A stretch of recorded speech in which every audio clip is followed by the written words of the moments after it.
Inteligência artificial de verdade é aquela que atinge o nível da inteligência humana. Isso ainda não existe, a singularidade ainda não chegou. Mas por quê? Hoje nós vamos falar sobre o grande problema da IA. Olá, meu nome é Daniel Nunes, você está no Tem Ciência e singularidade é como é chamado o momento em que o nível da inteligência artificial consegue se igualar à inteligência humana. E apesar de todos os avanços na IA, esse momento ainda não chegou. Quando a ideia de uma inteligência artificial foi imaginada pela primeira vez, lá em meados do século passado, a previsão da singularidade era dali a uns 20 anos. E desde então, essa previsão vem crescendo a uma taxa de 1 ano por ano, ou seja, ela continua 20 anos à frente, embora tenha gente que fala em 10 anos. Um dos problemas de dizer quando teremos enfim a singularidade é dizer quando que a inteligência artificial finalmente chegou lá, onde é que está a linha de chegada. Isso requer que a gente tenha uma boa definição do que significa uma inteligência geral e uma forma de reconhecer que a IA realmente alcançou esse nível, que ela cruzou a linha. Uma das primeiras reflexões desse tipo foi feita por Alan Turing, um artigo de 1950, onde ele propôs o seu famoso teste de Turing. O teste de Turing é um jogo da imitação, onde um computador e um ser humano recebem perguntas digitadas por um juiz humano e fornecem respostas. Caso o juiz não consiga diferenciar o humano do computador, então o computador passou no teste de Turing. Parabéns! A lógica do teste é que se um computador consegue enganar um juiz e se fazer passar por um ser humano, a gente não teria motivo para dizer que a máquina não é inteligente. E esse ponto é interessante, presta só atenção. Porque isso não quer dizer que o funcionamento da máquina é uma réplica do funcionamento da mente humana. Não é isso. Quer dizer apenas que mesmo que a máquina opere em modo totalmente diferente, ela ainda assim é capaz de exibir comportamentos praticamente idênticos aos de uma pessoa. Se a conversa for bem explorada pelo juiz, um computador só conseguiria passar no teste de Turing se fosse capaz de exibir traços de comportamento inteligente. E uma das coisas que a máquina teria que fazer é realizar inferências, ou seja, pensar. Acontece que existem basicamente 3 tipos diferentes de inferência e que são usados o tempo todo pelos seres humanos. Então, os pesquisadores de IA precisam conseguir implementar esses 3 tipos para chegarem a uma inteligência artificial de verdade. E o problema é que isso ainda não aconteceu de forma satisfatória. O primeiro tipo de inferência é o raciocínio dedutivo. Foi através dele que começaram as primeiras tentativas de programar uma inteligência artificial. A dedução funciona com base em silogismos. Um silogismo parte de 2 sentenças conhecidas como verdadeiras, as premissas, e que levam a uma terceira sentença, que seria a sua conclusão. Um exemplo de silogismo é o seguinte, presta bem atenção. Todas as roupas da Insider são de qualidade. A Tech T-shirt que eu estou usando agora é da Insider. Logo, a Tech T-shirt é de qualidade. Como todos os outros produtos da Insider, que está patrocinando esse vídeo e usando o cupom TEMCIência12, você ganha 12% de desconto em todos os produtos. E se liga que além de bonita, confortável, versátil, a Tech T-shirt da Insider é a salvação aqui do Rio de Janeiro, porque ela tem um tecido tecnológico que regula a temperatura do corpo, melhora aquela sensação de abafamento e evapora rapidamente o suor. E além disso, ela é anti-odor, pode lavar à vontade que não desbota. E o melhor, não precisa passar. Eu estou usando G, mas no site da Insider você encontra roupas variadas do PP ao XXGG. E é bom também para dar de presente. Eu conheço um monte de gente que ia adorar ganhar uma roupa da Insider. Dá uma conferida no site da Insider e usa o cupom TEMCIência12 para 12% de desconto. O link está na descrição. Um outro exemplo de silogismo é o clássico dos clássicos. Todos os homens são mortais, Sócrates é homem, logo, Sócrates é mortal. O raciocínio dedutivo é o tipo mais preciso de raciocínio e é o único capaz de nos fornecer certeza. Por esse motivo, as provas matemáticas são construídas inteiramente com base em deduções. Qualquer teoria matemática é organizada para ser um sistema lógico dedutivo. O Teorema de Pitágoras é uma dedução lógica a partir dos princípios da geometria, que são chamados de axiomas. E esses axiomas são assumidos como verdade, e os teoremas são consequências lógicas, provadas através de raciocínios dedutivos. As primeiras tentativas de construir uma inteligência artificial usavam exclusivamente deduções na sua formulação. E era assim porque as máquinas eram direta e explicitamente programadas pelo homem, que basicamente fornecia regras a serem seguidas pelos computadores em uma cadeia de deduções lógicas que tinham raízes nesse conjunto de regras. Isso teve um certo sucesso. Um programa chamado Logic Theories era capaz de provar teoremas interessantes de lógica ainda nos anos 50, usando como regras o trabalho fundamental de lógica Principia Mathematica, escrito por Whitehead e Russell. Esse livro, aliás, levou centenas de páginas só para provar que 1 mais 1 é igual a 2. Em algumas situações, métodos dedutivos funcionam muito bem e são uma ótima maneira de não sair da pista, de verificar a validade de um raciocínio. Só que eles possuem um grande problema. Deduções não são capazes de adicionar conhecimento novo. O raciocínio dedutivo apenas torna explícito algo que já estava oculto nas premissas. Se eu sei que homens são mortais e Sócrates é homem, então eu já sei que o Sócrates vai morrer. A dedução apenas confirma o que uma pessoa racional deveria concluir das premissas. A resposta já estava ali. O que o raciocínio dedutivo fez foi apenas desenterrar isso, sem criar nada de novo. E como não adiciona conhecimento novo, o método dedutivo jamais conseguiria replicar a inteligência humana geral. Mas nem precisa ir tão longe, porque outro problema da dedução é a dificuldade prática de tratar problemas complexos. Pensa, por exemplo, no reconhecimento de imagens, um exemplo clássico no campo da IA. Como fazer para programar explicitamente um computador para reconhecer números manuscritos? Como dizer para ele o que levar em conta para reconhecer um 8, por exemplo, e diferenciar isso de um 7? E como fazer ele reconhecer que diferentes versões de 8 representam, na verdade, o mesmo número? Parece altamente improvável alguém conseguir programar isso diretamente usando métodos dedutivos, até porque a gente não consegue explicar direito como que nós mesmos reconhecemos dígitos. Pois é justamente no reconhecimento de imagens por computadores que funciona bem o segundo método de raciocínio, conhecido como indução, e que é a base do funcionamento de redes neurais. A indução está por trás do aprendizado de máquina, que basicamente faz com que o computador complete sozinho as lacunas na sua programação. Ele faz isso observando diversos exemplos e tentando se ajustar a eles da melhor forma possível. Eu falei sobre isso com muito mais detalhes em um vídeo anterior, que mostra como funciona a inteligência artificial em redes neurais e como acontece o aprendizado de máquina. Então, se você quiser se aprofundar mais, o link está na descrição. A necessidade da indução fica clara quando a gente olha melhor para as limitações da dedução. O coração do raciocínio dedutivo não está na sua conclusão, mas sim nas premissas. O pessoal das teorias da conspiração não erra na hora de tirar as conclusões, que costumam seguir raciocínios dedutivos. O erro está nas premissas.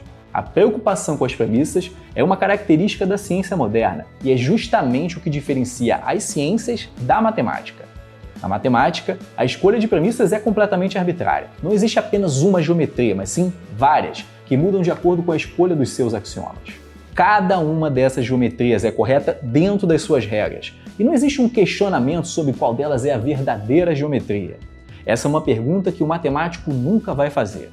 O que a matemática faz é jogar o jogo dedutivo, sem fazer juízo de valor quanto ao ponto de partida, ou seja, os seus axiomas, as suas premissas.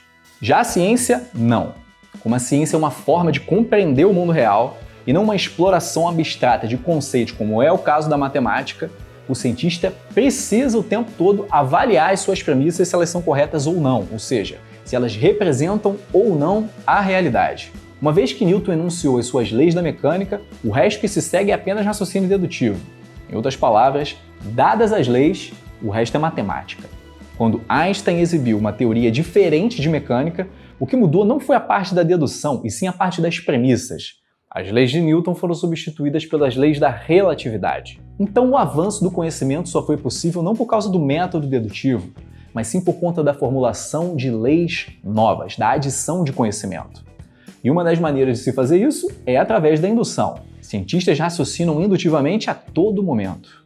Indução significa adquirir conhecimento pela experiência. E a experiência é tipicamente construída de observações.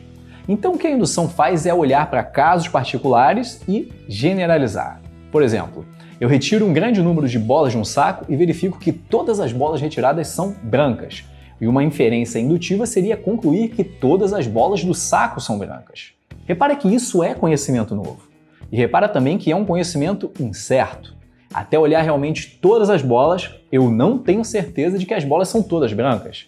Mas o meu grau de dúvida diminui conforme mais e mais bolas são verificadas como brancas. O aprendizado de máquina com base em indução tem obtido muito sucesso ultimamente. É assim, por exemplo, como funciona o ChatGPT, que conseguiu exibir uma habilidade muito boa de conversar em linguagem natural. E tem um vídeo na descrição detalhando como isso foi possível. Outro triunfo da indução são as inteligências artificiais de reconhecimento de imagens. Desde o reconhecimento de dígitos até o reconhecimento do seu rosto para desbloquear a tela do seu celular. Tudo isso funciona muito bem graças ao método indutivo. Mas mesmo assim, a indução também não é suficiente para replicar a inteligência humana. Bertrand Russell contou a fábula de um peru que vivia numa fazenda. Todo dia, às 9 horas da manhã, o peru era alimentado pelo fazendeiro. Não importava o dia da semana, nem se estava chovendo, se estava calor, se ventava. Todo santo dia, às 9 horas, o peru recebia comida. Mesmo sendo um tanto desconfiado no começo, a cada nova noite, antes de dormir, o peru aumentava sua confiança de que nada de mal aconteceria com ele e no dia seguinte, ele seria cuidado e alimentado pelo fazendeiro e sempre às 9 horas. A sua confiança vinha de um processo de raciocínio indutivo e ela aumentava a cada noite. E a ironia é que na noite de Natal, justamente quando a confiança do peru estava no máximo desde o dia que ele chegou na fazenda, o peru foi morto e assado para ser servido na ceia de Natal da família do fazendeiro. Esse é o problema da indução. Apesar de ser uma maneira muito útil para tentar explicar e prever o mundo, a indução nunca pode ser de fato provada, diferentemente da dedução. O conhecimento indutivo é sempre provisório, nunca vamos ter certeza da sua validade. E assim é com o conhecimento científico, e também tem link na descrição com vídeo sobre esse assunto. O futuro pode falsear qualquer hipótese indutiva. O carro que sempre funcionou bem sem nenhuma falha por 1000 vezes pode não ligar amanhã. O fato do sol nascer todos os dias não é garantia de que amanhã ele irá nascer novamente. E assim é com o conhecimento adquirido pela inteligência artificial através da indução. Esse tipo de raciocínio funciona bem em ambientes controlados, como é o caso de um jogo de tabuleiro. E não é à toa que foram nessas situações onde surgiram os primeiros grandes triunfos do aprendizado de máquina. Jogos como xadrez e Go são intratáveis por métodos puramente dedutivos, já que o espaço de busca é grande demais. As máquinas que derrotaram campeões mundiais nesses jogos foram programadas através de métodos indutivos de aprendizado de máquina. Em situações relativamente simples como a desses jogos, a indução funciona muito bem. Mas isso é porque jogos seguem um conjunto pequeno de regras rígidas. Já em situações complexas e dinâmicas da vida real, a indução pode falhar com certa facilidade, como no exemplo do peru do Russell. Em aprendizado de máquina, que se baseia em indução, o único conhecimento que podemos fornecer ao sistema é aquele que pode ser recuperado a partir dos dados. O que não está nos dados, simplesmente não pode ser conhecido. É por isso que no treinamento de uma rede neural é importante fornecer um grande número de exemplos bem variados. Só que sempre vão existir exceções, podem ser inofensivas e até gerar risadas quando ocorrem em IAs feitas para conversar com você no conforto da sua casa, mas que podem ser extremamente perigosas em carros autônomos. O erro do peru de Russell foi confiar no método indutivo. Um humano ouvindo essa história poderia se perguntar: e se o fazendeiro tivesse ganhado um peru de presente antes da ceia do Natal? Provavelmente o peru de Russell continuaria vivo. Esse "e se" é a chave para o terceiro método de inferência, conhecido como abdução, e que é justamente o calcanhar de Aquiles das IAs. A abdução é um mecanismo misterioso que faz com que os nossos chutes sejam muito melhores do que meras tentativas aleatórias de resolver problemas. É como se a gente tivesse uma intuição calibrada para apontar sempre na direção da verdade. A indução leva um grande número de observações a generalizações que nos dão um conhecimento incerto de regularidade, mas a abdução leva da observação de um fato particular a uma regra ou hipótese que explica esse fato. Ou seja, é raciocinar dos eventos para as suas causas. Sherlock Holmes chamava isso apenas de senso comum. E talvez seja só isso mesmo. Só que o senso comum é algo que não pode ser modelado através de dedução ou indução. A abdução captura a impressão de que boa parte do nosso raciocínio no dia a dia é um tipo de trabalho de detetive, onde fatos dão pistas para nos ajudar a encontrar o sentido das coisas. Nós somos muito bons em formular hipóteses e é difícil encontrar uma explicação mecânica de como a gente faz isso. Nós simplesmente chutamos, e chutamos muito bem, a partir de um cenário onde há uma quantidade praticamente infinita de possibilidades, e filtramos aquelas poucas hipóteses prováveis ou plausíveis para explicar um fato. Essa habilidade precisa ser levada em conta ao se programar uma inteligência artificial. E até aqui, a abdução é o maior desafio da IA. Isso porque a abdução é o ponto de partida de qualquer pensamento realmente inteligente. Ela é a fagulha que vai acender e orientar as deduções e induções posteriores. Assim que o ser inteligente forma uma conjectura, um fluxo de inferências tem início. A dedução serve para tornar claras as implicações da conjectura, enquanto a indução fornece meios de testar essa conjectura contra a experiência. É o que o método científico faz. A abdução é aquela fagulha de criatividade que separa a engenhosidade daquilo que é meramente mecânico. A dedução prova que algo deve ser. A indução mostra que algo é operacional. E a abdução sugere que algo pode ser. Por exemplo, se todas as bolas desse saco são brancas, e se aquelas bolas são todas brancas, então uma conclusão abdutiva seria imaginar que essas bolas vieram do saco. A mesma situação com indução seria assim. Se essas bolas são desse saco e essas bolas são todas brancas, então uma conclusão indutiva seria imaginar que todas as bolas do saco são brancas. O maior desafio da inteligência artificial é adquirir e utilizar conhecimento de senso comum sobre o mundo. Imagina um barista que trabalhasse todas as quintas-feiras, mas não às sextas-feiras. IAs indutivas adquirem conhecimento através da experiência anterior. Então uma IA indutiva que tivesse observado o barista por um ano não esperaria jamais que ele fosse trabalhar na sexta-feira. Se em alguma sexta-feira isso realmente acontecesse, a IA não ia conseguir explicar esse fato. Se a IA tivesse a capacidade de formular inferências abdutivas, ela poderia formular algumas hipóteses plausíveis para explicar a presença do barista na sexta, com base no senso comum. Ele poderia estar fazendo hora extra ou ter sido chamado para cobrir alguém que faltou. Mas fazer isso requer uma compreensão maior de conceitos, contexto e ideias envolvidas, e que normalmente extrapola a própria observação. Isso requer a capacidade de formular hipóteses a partir de situações de incerteza. Requer algo muito mais próximo de pensar do que normalmente a gente vê uma IA fazer. Indução e dedução são mais fáceis de implementar, porque elas são mais estruturadas e baseadas em regras e padrões bem definidos. Só que a abdução exige a capacidade de gerar explicações criativas e se adaptar a informações incompletas ou ambíguas. Mesmo modelos impressionantes de IA, como é o caso do ChatGPT, ainda possuem grandes dificuldades com a abdução, apesar dele já conseguir fazer isso em alguns casos mais simples, como esse exemplo do barista. Você pode inclusive perguntar isso diretamente ao próprio ChatGPT. Ele dirá que a abdução ainda é o grande desafio da inteligência artificial.